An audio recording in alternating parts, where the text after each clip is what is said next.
Welcome back to Wyther Farms. I'm EPiCJERNi, and I want to start this episode off by saying Merry Christmas and Happy Holidays. This will be the last episode that I do before Christmas, so I do want to say Merry Christmas and Happy Holidays to everyone.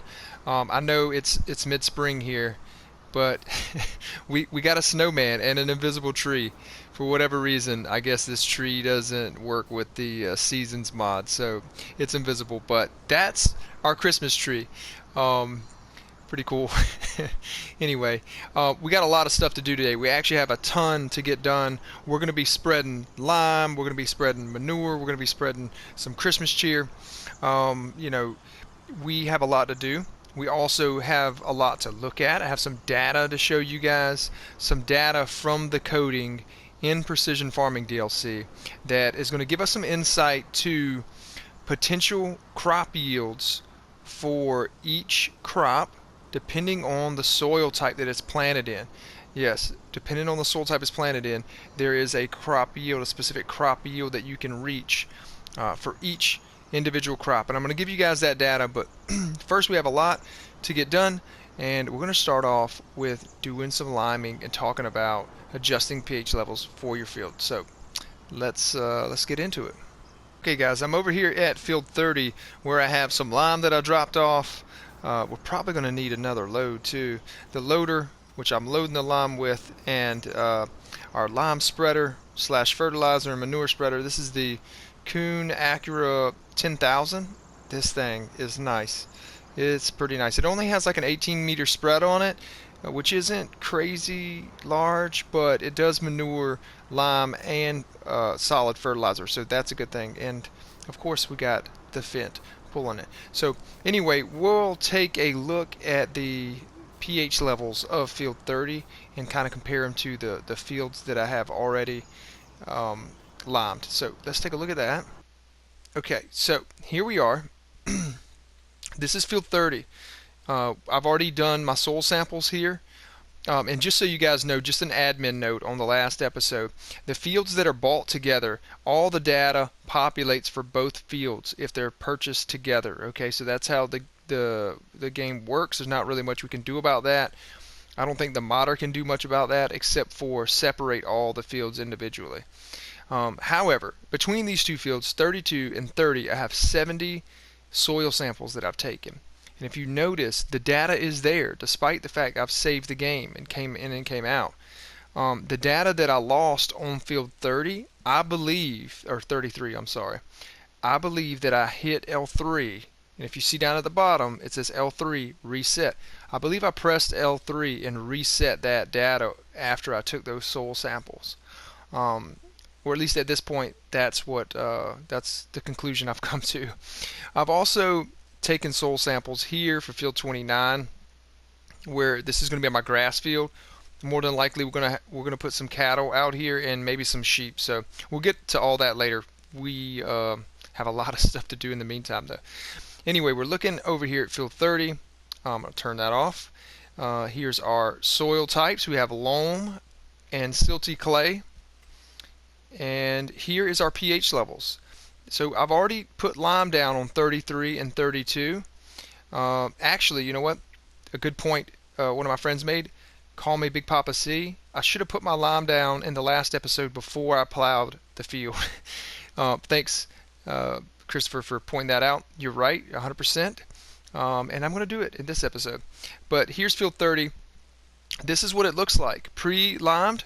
This is bad. These are bad pH levels in this field, and these are perfect and good pH levels in field 32 and field 33.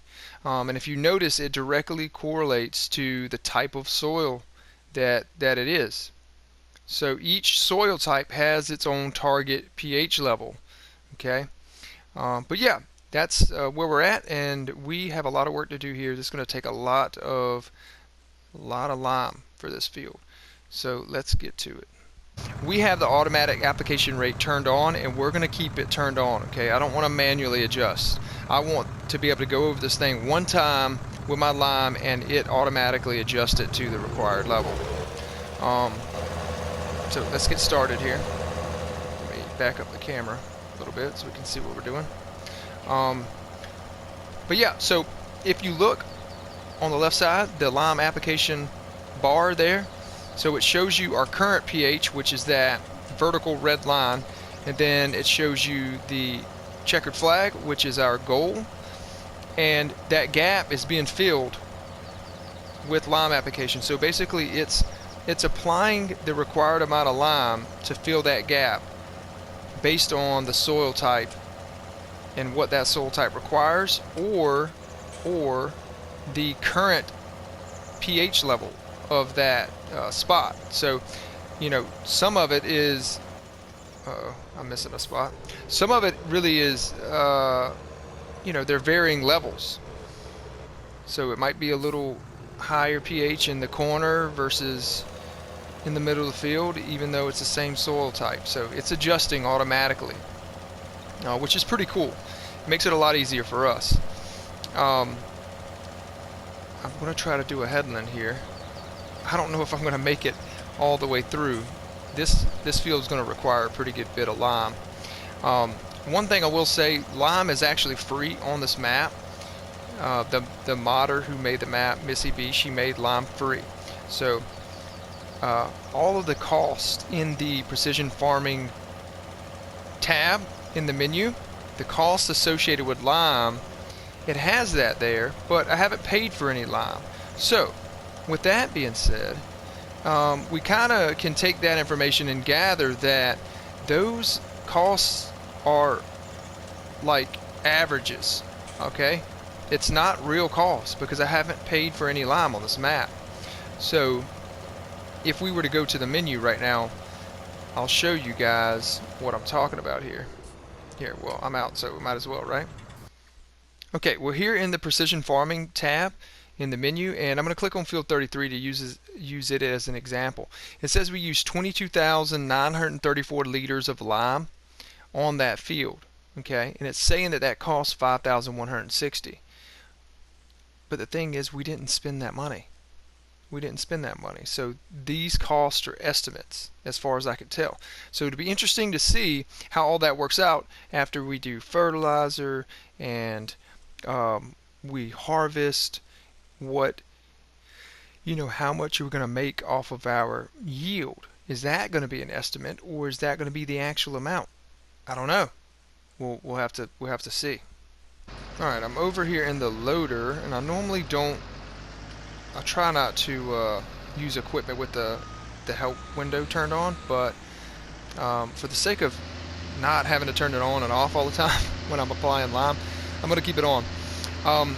But what I was doing with the lime is basically just going to go get a truckload since it's free, dumping it next to the field, and then loading it into the lime spreader as I go along. Here we go. Here's the spreader right here.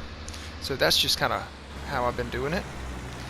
I've seen fields in real life that had lime just dumped next to them or on them, so I thought that would be kind of a cool way to do it.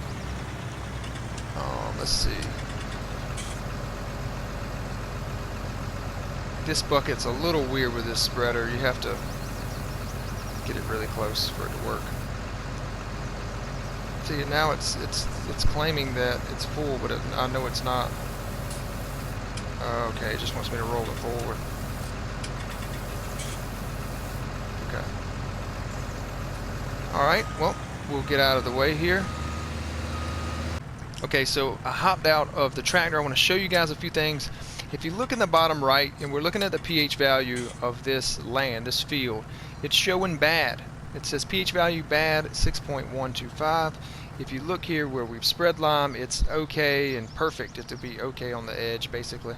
And then perfect, 6.75. And that's, you know, the perfect amount of, or the perfect pH for this soil type. Also, I want to show you guys this.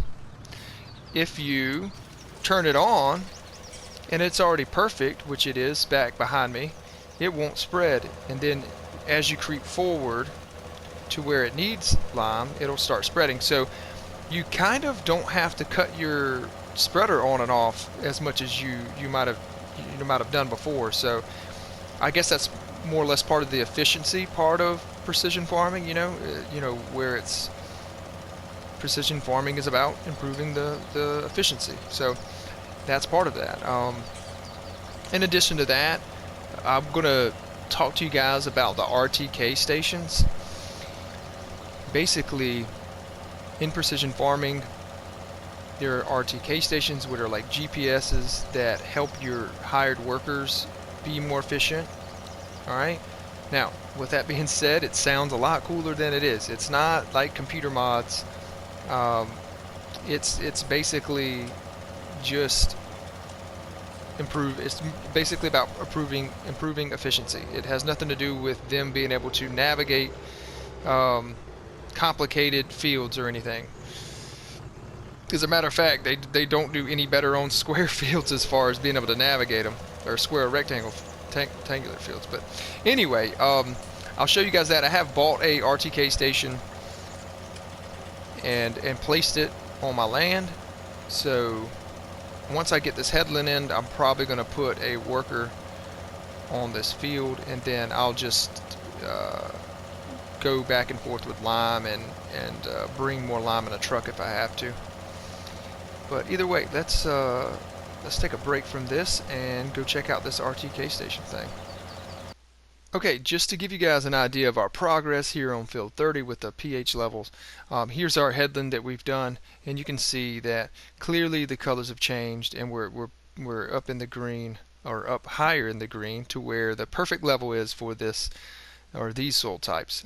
Let's see, let's look at it. Yep, and it matches the soil types. Okay, so there's that. Nitrogen is a whole another level. We're going to get to that.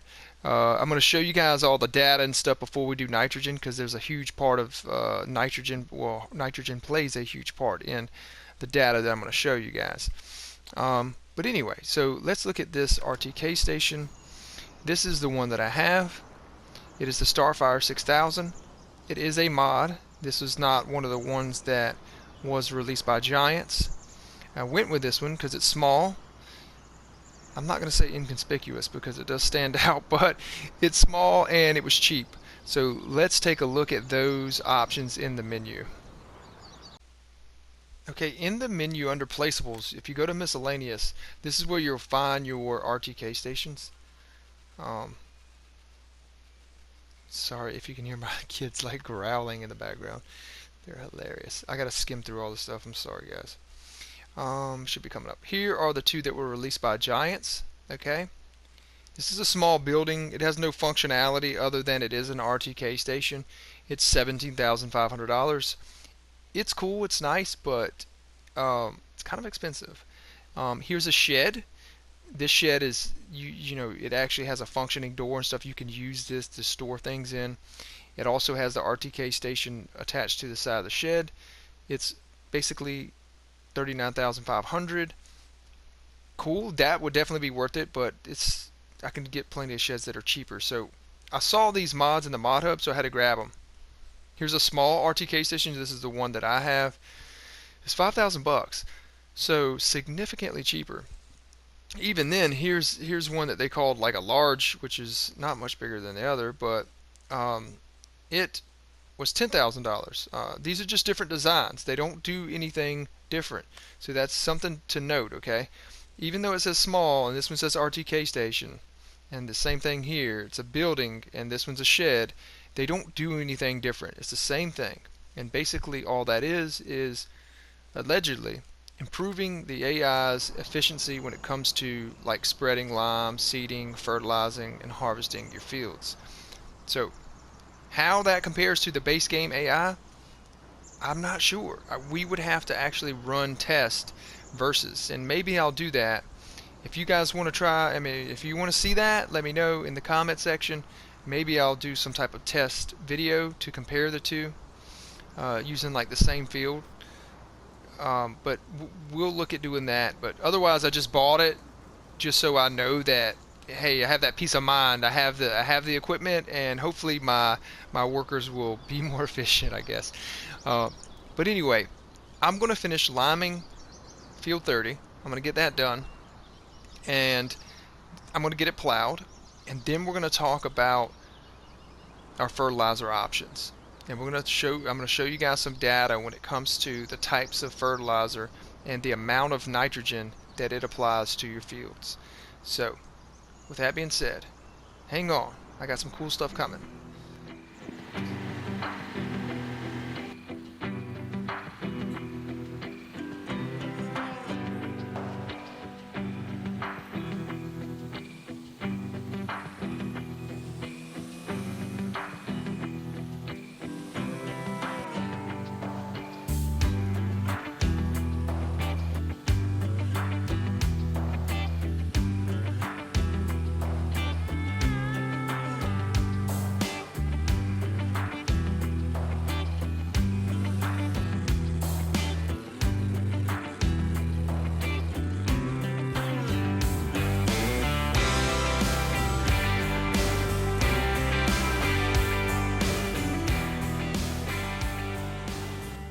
Okay guys, I'm over here by field 33. I got manure ready to go.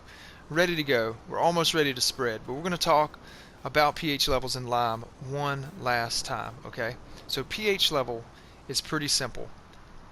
Each of the 4 soil types has a target pH level, okay, for all crops.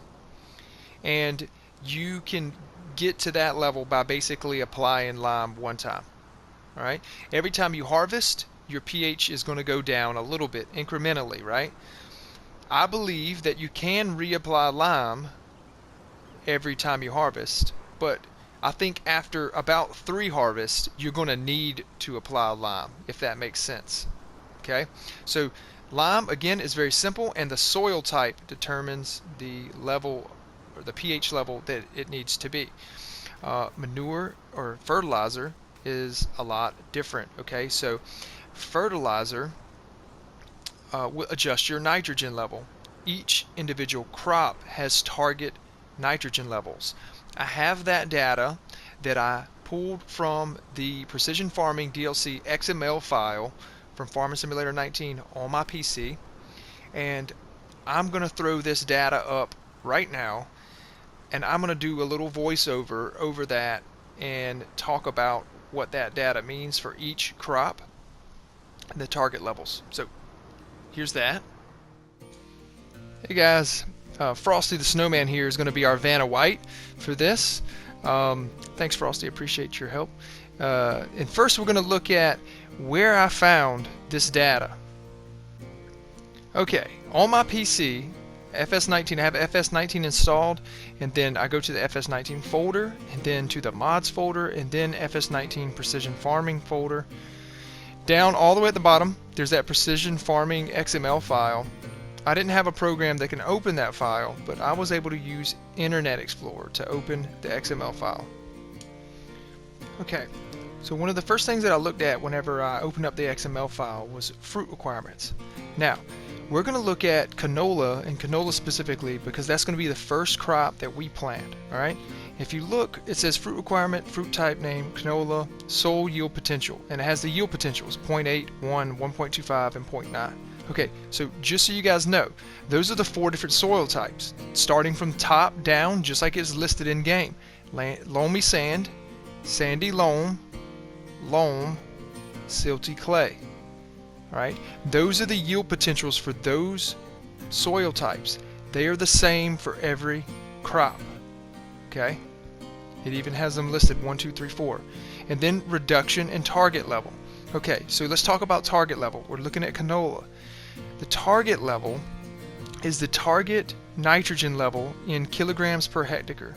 Okay, for instance, field 33, our field that we're going to be planting canola on, the target nitrogen level for sandy loam is 180, and for silty clay is 160.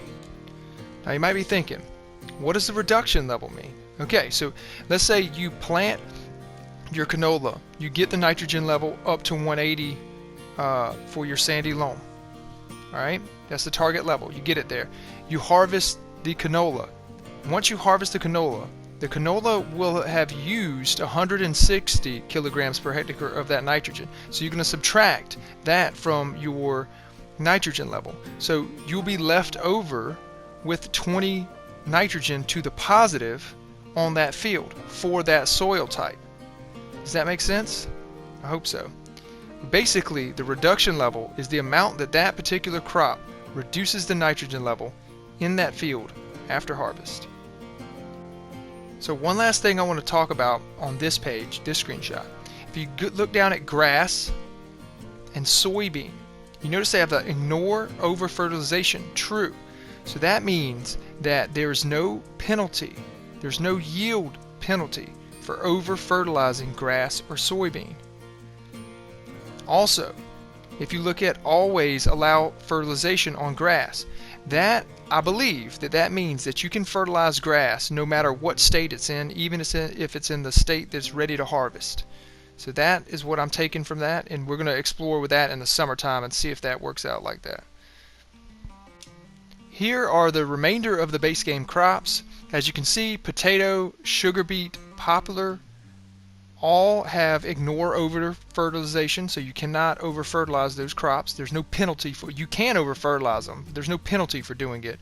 Also, poplar and sugarcane are always allow fertilization, meaning, from what I understand, you can continue to fertilize them and add a fertilizer state after they've become matured and ready to harvest.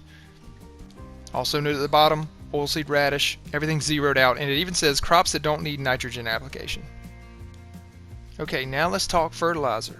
Alright, we're going to go straight to the middle of the page where it says fixed organic values per soil type. After that, adjust the nitrogen level by a mineral fertilizer to reach the fruit requirements. Okay, all of your organic fertilizer types, liquid manure, digestate, and manure, are going to be fixed rates based on the soil type, and it has them listed out 1, 2, 3, and 4 in the same order as it does in base game. Okay, and it tells you the rate of nitrogen per kilogram, or kilograms per hectare of nitrogen, which it will apply on that specific soil type. Okay, these are fixed rates. If you notice, it says auto adjust to fruit. False. That's important.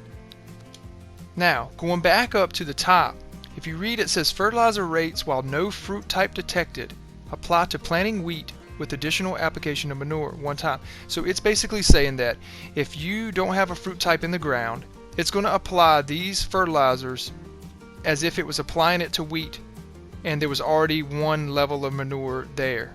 Alright, so, but don't worry about that so much, because it doesn't really matter if you apply your manure first before you plant. Okay, and then you plant your crop, and then it says auto adjust to fruit. True. So it's going to adjust that amount to what the fruit needs, and you guys are going to see this in action, and that applies to granular fertilizer and your liquid fertilizer. So here's the rest of that data, because the solid manure was cut off, so you can see the kilograms per hectare of nitrogen that it applies based on the soil type. Alright.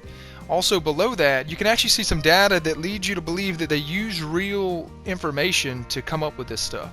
If you look at it, it says fertilizer, which is talking about granular fertilizer. Granular calcium ammonium nitrate, 27% nitrogen. So it gave it a 0.27 or 27% nitrogen rate in game. And if you look at manure, this is interesting. It says cows is 6.1 kilograms and pigs is 7.6 kilograms. And it just came out to the side, it says 7 kilograms of nitrogen. So it's like they kind of found a middle ground, and that's the rate at which it is in game, which is pretty cool. Okay guys, I hope that was not too overwhelming. I'm learning all this stuff too. I'm just taking the information as I see it and trying to apply it to what's going on. But I'll tell you what I do know. This is a lot more simple than you think. It's a lot more simple than it seems. You know, take what I'm doing right now, for instance. This field had a base nitrogen level. Let's just say it was 20 across the board. Solid manure with these soil types is giving me 60 kilograms per hectare of nitrogen. Right? So basically what I'm doing is taking that 60, adding it on top of the 20 that was there. I'm ending up with about 80 or so. And then I'm going to seed. I'm going to seed canola. At that point, this field will have a target nitrogen level because it's seeded with the crop. That target nitrogen level is going to be between 160 and 180 based off the soil types that are here, which are sandy loam and silty clay.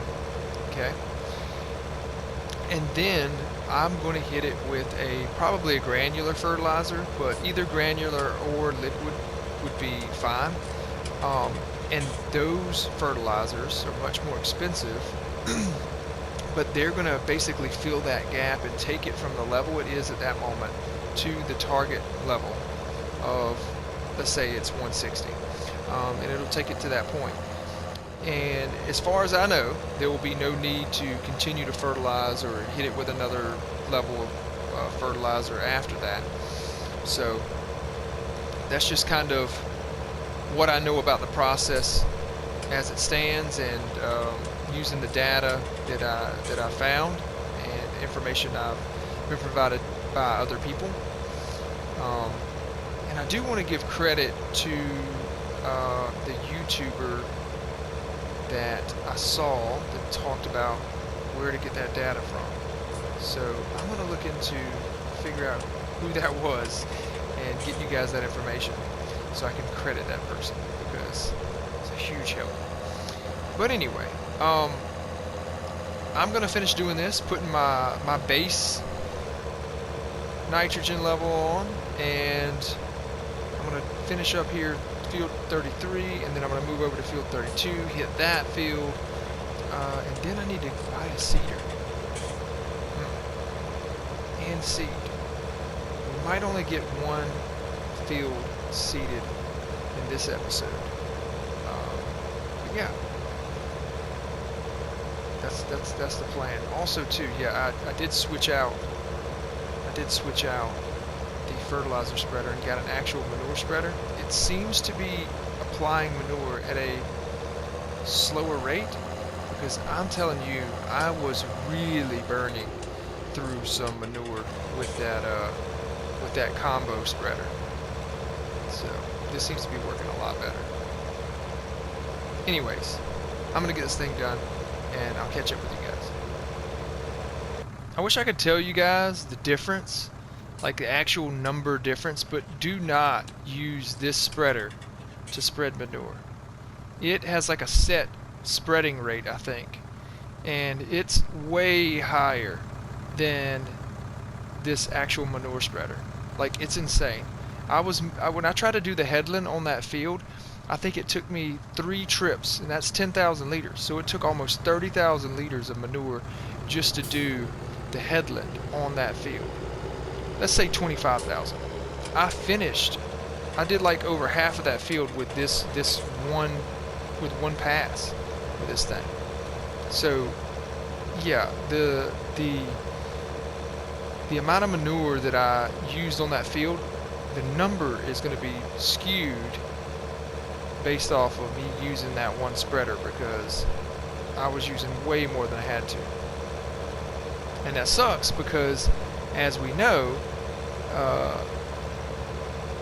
it is going to apply at a specific rate. And here on this field, we're applying between 60 and 80, because 60 and 80 kilograms per hectare of nitrogen, because the soil types are different in field 32 than they are in field 33.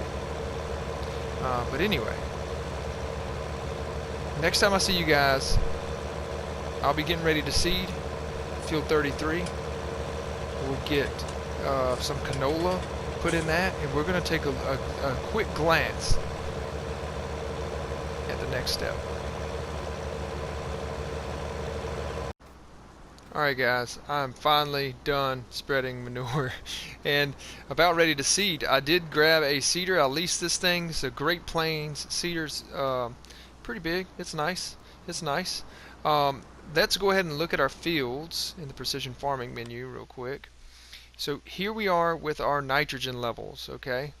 Oh, I just reset all that data.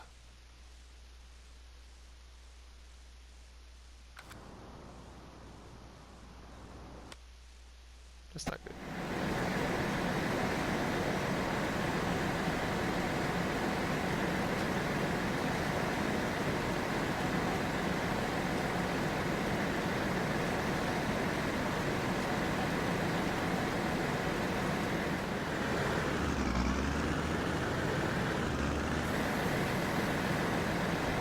Alright guys, I just wanted to make note of something. This is AI working. And look how accurate he is on the edge of his last pass. I mean, he's not missing a row here.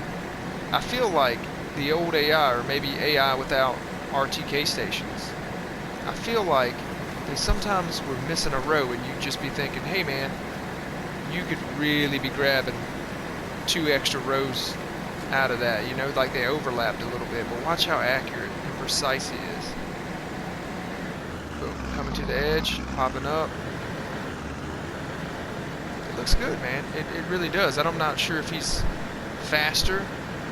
Again, this will have to be something that will need to be tested, you know, but it looks good. Maybe that's what the RTK station does. Anyway, I'm going to go grab the Fent, and we're going to throw down some fertilizer on this thing. Check it out. Okay. Here we go. I'm in the Fent. We're going to look back at the precision farming screen. I know you guys are probably screaming your head off like, wow. Again, Journey, again. I really hate my data's gone, man. I really hate that my data's gone.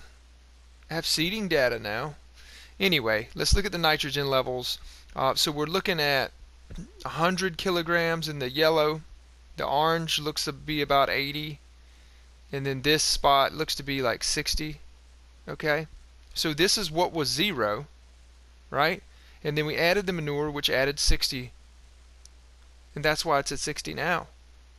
So then that means that this area's nitrogen level before the manure would have been 20, and this area's nitrogen level would have been 40, right? So that's the state of the field. Now, you might be a little concerned because everybody's used to Farming Simulator. Hey, I have everything. They want everything perfect. But here's the thing. With Precision Farming DLC, it's not going to happen. The fields are imperfect. So it's kind of like, you know, building something that you want to be level on top of something that's not level. It's going to be really hard to make it level, if you can, right? So with that being said, this is just the nature of the beast now.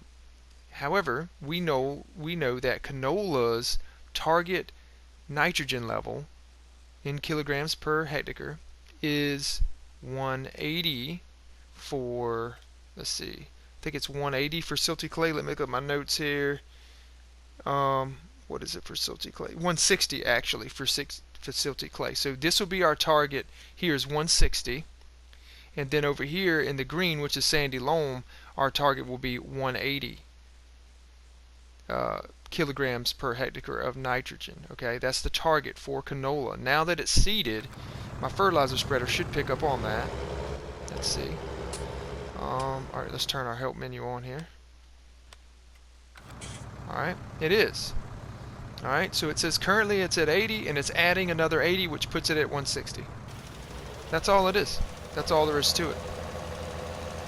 That's all there is to understanding the nitrogen levels. I know showing you all that data and stuff might have been a little overwhelming. I feel like it helps for us to understand. It also helps us understand why we don't need to see, now I'm pushing 100 kilograms because this is that area that was really low.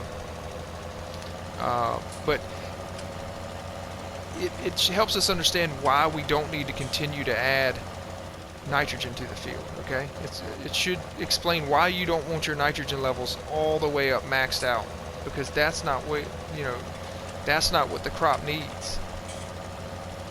Alright, and then of course there's those crops that have that aren't affected by over fertilization, but you still don't want to do that. I'm going to cut it off right here so I'm not running over what he's not seeded yet. But anyway, this is where we're at. I'm adding 100 again.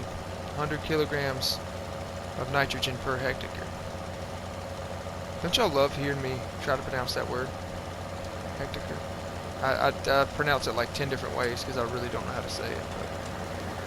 But unfortunately, you can't change the data in Precision Farming DLC to acre because it's built in, the hectare is built into the code, so it doesn't convert it to acres. So even if you have your game set on acres, your Precision Farming data is still going to be given to you in hectares, unfortunately. But anyway, let's take a look at this. I know, kind of sloppy at the end there. And you look, it says target reached 160 kilograms of nitrogen. And it even says under that, increasing nitrogen level to the optimal value for canola on silty clay. So the crop type and the soil type determine what the optimal value is. And it tells you your application rate and stuff. But the application rate, we leave that on auto. So let's take a look at the map. If you look here, my nitrogen level is perfect in the center. So it's perfect for this crop. Okay? It might not be perfect for soybean. It might not be perfect for cotton. It's perfect for this crop. And if you go over here, of course it's bad. But let's look at the map again. pH and nitrogen. Look at that. Nice and pretty. Now, here's the thing.